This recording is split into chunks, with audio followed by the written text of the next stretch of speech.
中意踩單車又或者以單車代步嘅人都唔少喎。但係興趣收集單車，以至自己設計、自製埋單車嘅人呢，就為數好少啦。安省有位單車發燒友，發揮無限創意，製造出多架令人眼前一亮，又能夠發出會心微笑嘅單車。佢踩出街，自己覺得享受之外，連路人都娛樂埋。佢啲古怪單車要賣成加幣幾千蚊一部，出租嘅話成80蚊一日嘅，同租架汽車差唔多。曾婉琳報導。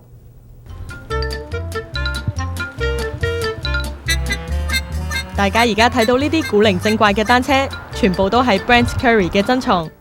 住喺安省 Kitchener 嘅 Brent 係單車愛好者，中意收集同埋研製特別嘅單車，並於1998年開設名為 Bicycle Forest 嘅公司，將自己嘅收藏品公諸同好，租俾人玩，藉此喚醒大眾，單車都係交通工具嘅一種。Bicycles and other human-powered vehicles are a viable form of transportation, and that not only are they an environmentally friendly mode of transportation, but they're also just a really fun mode of transportation, and that people should just ride bikes more. 創意無限嘅 Brent 間唔中會親手整下單車，要喺芸芸嘅古怪單車裏面揀選最惹人矚目嘅一架，就一定係呢架啦。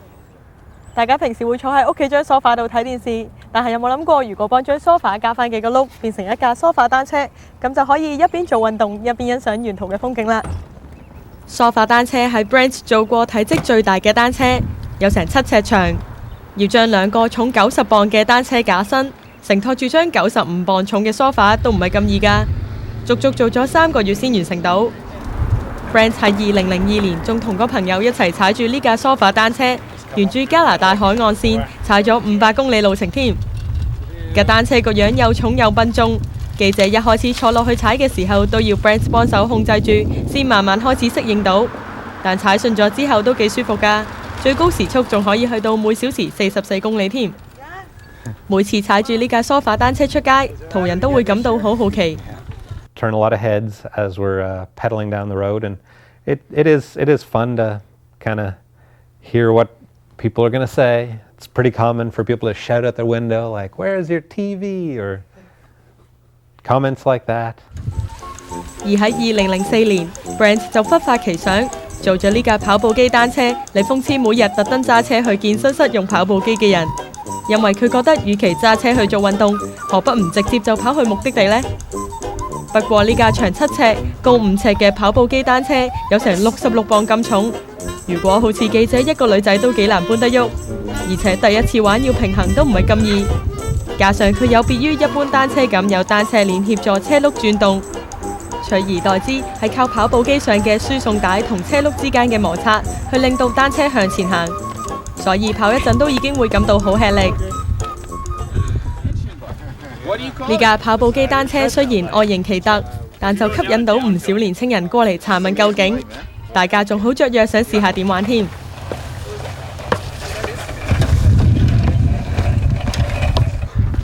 Yeah, that's a workout. 而響應環保嘅 Brent 近期就做咗呢架外形好似一架汽車咁樣嘅單車，遠睇有啲似華人香燭店嘅紙紮品，但其實係 Brent 特登做嘅一個135磅重嘅鋼架嚟保護個單車車身，裡面可以坐到2個人，有倒後鏡，又有車頭燈，車尾仲可以擺嘢添。出到馬路真係十足11架真車咁㗎。但佢始終太重又唔識褪後，所以用嚟代步都有一定難度，都係間唔中玩下好啦。由於 Brent 係為興趣而做單車，每架單車都要自己買零件同裝嵌，所以整一架單車需要嘅時間不定，視乎結構複雜程度。Most of the bikes I build are really unique, just sort of one-off creations, so it does take quite a long time to build them. The whole process can be long, and I'd say for this couch bike, I took about 3 months. 大家可能會質疑呢啲奇怪單車嘅安全性。Brent 就話佢做每架單車都有測試過先會踩出馬路，而且踩咗咁多年都冇發生過嚴重嘅意外。不過踩單車應有嘅安全措施就一定會做足。I recommend people wear a helmet whenever they ride a bike of any sort. There are other things you can wear for protection, like knee pads and elbow pads. 如果中意 Brent 做嘅單車都有得買嘅，好似呢架跑步機單車咁，就要2500蚊加幣一架。原來 Brent 特登定到個價錢咁貴，係唔想有人買佢喎。Mostly to discourage people from actually buying them, given that I made them mostly as a joke and just a fun bike that people could ride among my other bikes when they're here trying the bikes in my rental collection. Brent 收藏嘅單車嚟自世界各地，包括芬蘭、意大利、荷蘭、美國、紐西蘭都有。只要係得意又好玩嘅單車，佢都會買。好似呢架模仿19世紀末盛行嘅前轆大後轆細嘅單車，充滿復古氣息。而呢架 Rolling Bike 就要手腳並用，好似划艇咁前後拉動手柄先會喐。至於呢架 M5 Low Racer 單車，時速可以去到70公里，係世界上速度最快嘅單車之一，兼且贏過8個世界單車速度比賽冠軍，所以要成3000蚊加幣一架。而如果想方便攜帶嘅，就有呢架接得埋嘅 Mini 125單車，原理同滑板車差唔多，細細個轆，踩起上嚟都幾得意㗎。另外仲有2架單車都係用手代替腳嚟推動單車前進，咁傷殘人士都可以一齊踩單車啦。When you look at my full collection of bikes, some of my bikes are actually really practical, fast, efficient bike, and then a lot of my other bikes they're really just fun and goofy. So I would say that they serve no real purpose aside from just general enjoyment and fun. Brent 每次都自己落手落腳設計同修理單車，久而久之都好熟悉單車嘅結構，知道點樣令到單車更加配合用家，所以就喺1998年寫咗一個叫做 BikeCat 嘅電腦程式，專門用嚟幫單車製造商計算車價資料。呢個價值加幣350蚊嘅電腦程式好容易操作，而且會圖文並茂咁顯示晒單車所需零件同尺寸。